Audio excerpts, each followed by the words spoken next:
આજ તો રસ્તામાં દેખાઈ ગયું સ્પેસશીપ.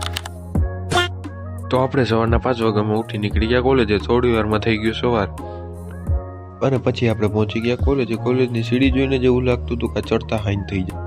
અને પછી આપણે લઈ લીધી કેન્ટીને લઈને ચા, કેમ કે ચા વિના. અને પછી આપણે વહી ગયા લેક્ચર ભરવા માટે, કારણ કે લેક્ચર તો ભરવા પડે. અને ચાલુ લેક્ચર આ બેના ટેલેન્ટનું પ્રદર્શન કરતા હતા. અને પછી આપણે થોડુંક લેક્ચરમાં ધ્યાન દઈ દીધું, કારણ કે પછી એક્ઝામમાં કોબા ન ઉપડે ને એટલે. साला ये दुख का खत्म नहीं होता बे. પછી આપણે ચાલીને પહોંચી ગયા કેન્ટીને, કેમ કે પેટ પૂજા તો કરવી પડે ને. અને મારો મિત્ર પફને એવી રીતે જોતો હતો કે જાણે એમાં કોઈક ઝેર નાખી દીધું. બિલકુલ રિસ્ક નહીં લેને કા. તો કરી પાછા આપણે વહી ગયા લેક્ચર ભરવા માટે અને કોલેજેથી નીકળી ગયા આપણે ઘર સાઈડ.